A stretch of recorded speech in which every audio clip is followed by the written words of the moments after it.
নমস্কার বন্ধুরা, আপনাদের আরও একবার স্বাগত জানাই পাবলিক ভিউ কলকাতাতে।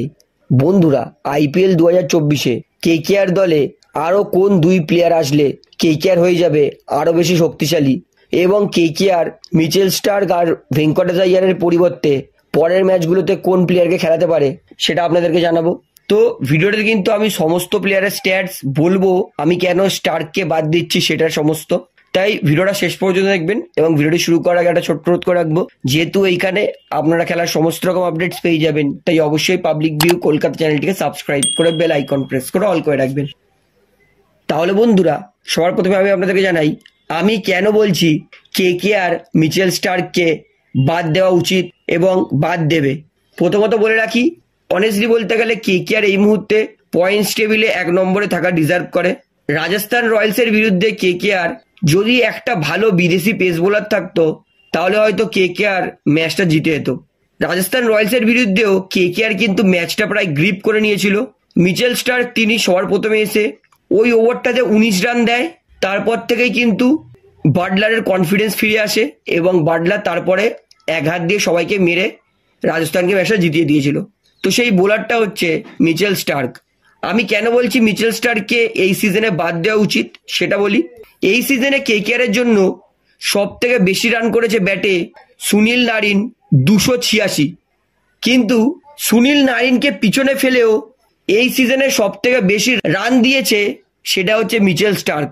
7টে ম্যাচে মিচেল স্টার্ক রান দিয়েছে 287 রান, অর্থাৎ কেকেআর এই বছর হাইয়েস্ট।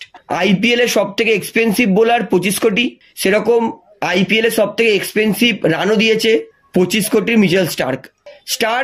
তিনি 7টা ম্যাচ খেলেছে কেকেআর এর হয়ে, 7টা ম্যাচে রান খরচ করেছে 287 রান, 287।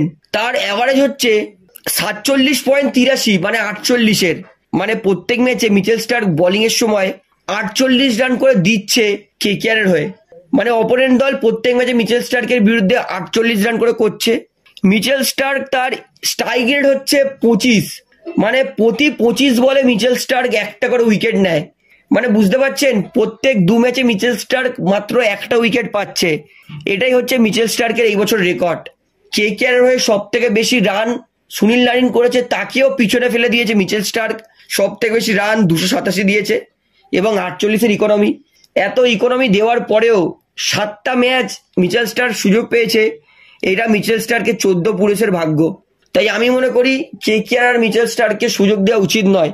এরপরে যদি কেকেআর মিচেল স্টার্ককে সুযোগ দেয়, আমি বলবো কেকেআর এইবারে চোখ নাক বন্ধ করে মিচেল স্টার্কের উপর ভরসা করছে। একটা ম্যাচ খারাপ যেতে পারে, 2টো ম্যাচ খারাপ যেতে পারে, 3টে ম্যাচ খারাপ যেতে পারে, 7টা ম্যাচ কোনোদিন কারোর খারাপ যেতে পারে না।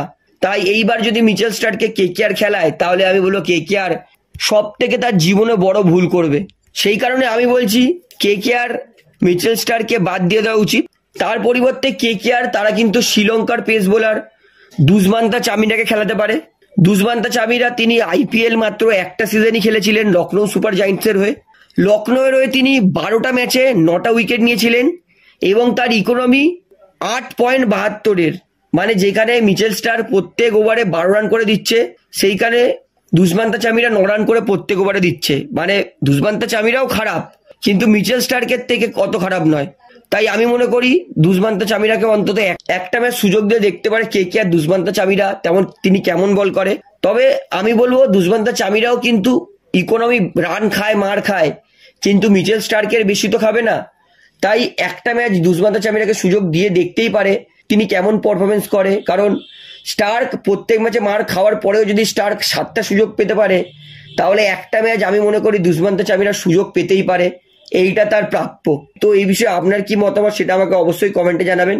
তবে আমি গম্ভীরকে যতদূর চিনি আমি মনে করি গম্ভীর মিচেল স্টার্ককে এখনো আরো সুযোগ দিতে পারে, এর সম্ভাবনা কিন্তু আছে। তো আমি প্রথমটা বলবো মিচেল স্টার্কের পরিবর্তে দুষ্মান্তা চামিরাকে সুযোগ দিতে পারে এবং অবশ্যই ভেঙ্কটেশ আইয়ারের পরিবর্তে মনীষ পান্ডেকে সুযোগ দিলেও দিতে পারে। কারণ ভেঙ্কটেশ আইয়ার তিনি কিন্তু 7টা ম্যাচ খেলেছেন, সেই 7টা ম্যাচে একটাতেই 50 করেছেন, বাদ বাকি ম্যাচে কিন্তু রান পাননি। এবং যেহেতু মনীষ পান্ডে কেকেআর হয়ে এর আগে যবার খেলেছিল ভালো খেলেছিল, তাই আমি মনে করি মনীষ পান্ডে যেহেতু এক্সপিরিয়েন্স প্লেয়ার, তাই মনীষ পান্ডেকে কিন্তু একটা সুযোগ দিতে পারে কেকেআর। একটাই সুযোগ, যদি না পারে তাহলে আবার ভেঙ্কটেশ আইয়ারকে খেলাক। কিন্তু আমি মনে করি ভেঙ্কটেশ আইয়ারের পরিবর্তে একটা ম্যাচে মনীষ পান্ডে সুযোগ পাওয়ার যোগ্য এবং আমি এই দুই পরিবর্তন চাইছি। এর পরের ম্যাচ পাঞ্জাবের বিরুদ্ধে যে দুষ্মন্ত চামিরা খেলবে এবং মনীষ পান্ডে খেলবে স্টার্ক এবং ভেঙ্কটেশ আইয়ারের পরিবর্তে। আপনারা আমার সঙ্গে কতটা একমত সেটা আমাকে কমেন্টে অবশ্যই জানাবেন। তাহলে ভিডিওটা এখানে শেষ করছি, আশা করি ভালো লাগলো। ভিডিওটি ভালো লাগলে অবশ্যই লাইক করুন, কমেন্ট করুন, শেয়ার করুন এবং বন্ধুরা চ্যানেলটি যারা নতুন আছেন সবাইকে অনুরোধ করবো তারা অবশ্যই পাবলিক ভিউ কলকাতা এই চ্যানেলটিকে সাবস্ক্রাইব করে বেল আইকন প্রেস করে অল করে রাখবেন। ধন্যবাদ।